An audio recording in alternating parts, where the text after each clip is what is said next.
Poglavlje 13. Vetar sa istoka. Petrograd je tog jutra bio ispunjen sivim oblacima, teškim i pretećim, kao da su nagoveštavali neizbežnu oluju. Hladan vetar duvao je s istoka, donoseći miris snega i soli s Finskog zaliva. Aleksandar Ivanović je stajao na ivici mosta preko Neve, ruku stegnutih u džepovima kaputa, dok su talasi udarali o kamene obale ispod njega. U posljednjih nekoliko mjeseci njegov život se pretvorio u vrtlog odluka, iskušenja i neizvesnosti, ali sada je konačno stajao pred onim što je oduvek znao da dolazi trenutkom kada će morati da izabere svoj put. Iza njega, negde u daljini, odjekivao je zvuk saobraćaja i užurbanih koraka prolaznika. Ljudi su se kretali ka svojim ciljevima, zarobljeni u ritmu svakodnevice, dok je on osjećao da lebdi između dva sveta, u prošlosti koja ga je držala i budućnosti koja ga je dozivala.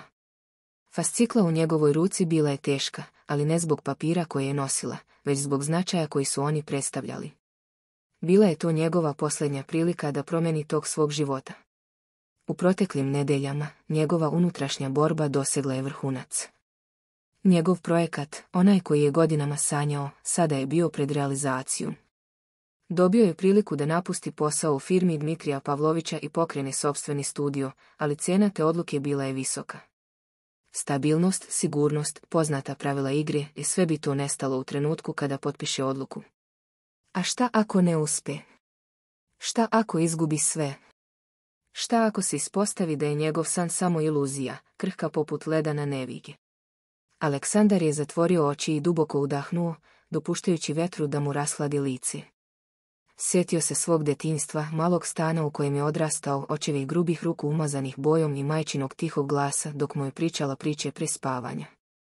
Sjetio se prvog crteža koji je nacrtao neravne linije koje su trebale da predstavljaju kuću, suncokret pored prozora i mačku sklupčanu ispod stepenica. Još tada je znao da će jednog dana graditi nešto što će trajati duže od njega. Zvuk koraka iza njega trgao ga je iz misli. Okrenuo se i ugledao Veroniku Sergejevnu kako mu prilazi sa crvenim šalom obavijenim oko vrata.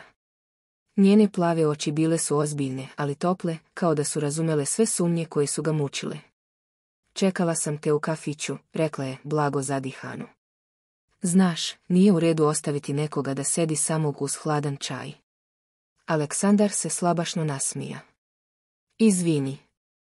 Morao sam da razmislim. Veronika ga je posmatrala nekoliko trenutaka pre nego što je progovorila.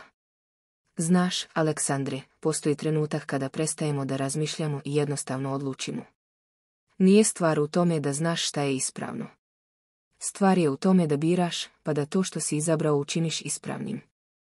Njene reči pogodile su ga jače nego što je očekivao. Cijela njegova nesigurnost, svi argumenti koje je smišljao protiv sebe, sada su delovali nebitno. Nije bilo garancije. Nije bilo sigurnog puta. Ali možda to i nije bila poenta. Možda je jedina prava sigurnost ona koju čovjek pronađe u sebi, u svojoj odlučnosti da ne ustukne pred životom. Pogledao je još jednom u fasciklu u svojoj ruci. Unutra su bili svi papiri potrebni da registruje svoju firmu, da otpočne nešto što je oduvek želeo.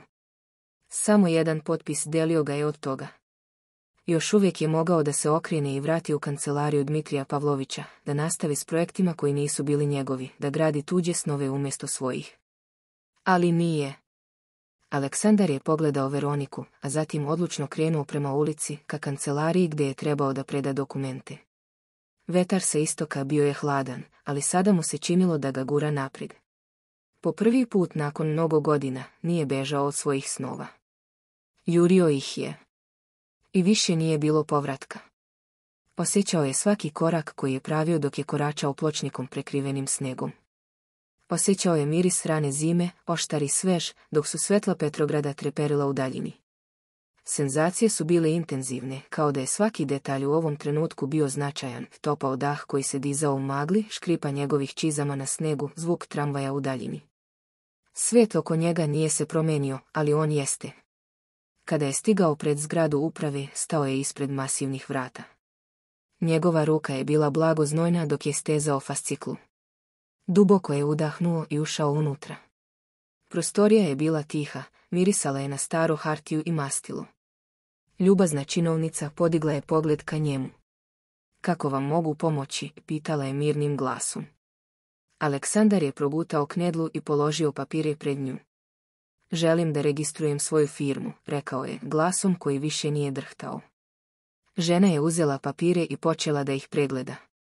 Srce mu je tuklo, ali nije više bilo nesigurnosti. Već je doneo odluku. Njegov život upravo je krenuo u novom pravcu. Dok je izlazio iz zgrade, podigao je pogled ka nebu. Vetar sa istoka duvao je jače nego ranije, ali sada ga je osjećao kao saveznika. Osjećao je da ga nosi ka nečemu novom, nečemu njegovom. Aleksandar Ivanović više nije bio samo sanjar. Sada je bio čovjek koji gradi svoje snove. Ako imate neku želju za temu koju biste voljeli da poslušate, pišite nam u komentarima, a mi ćemo se potruditi da u budućnosti obradimo tu temu.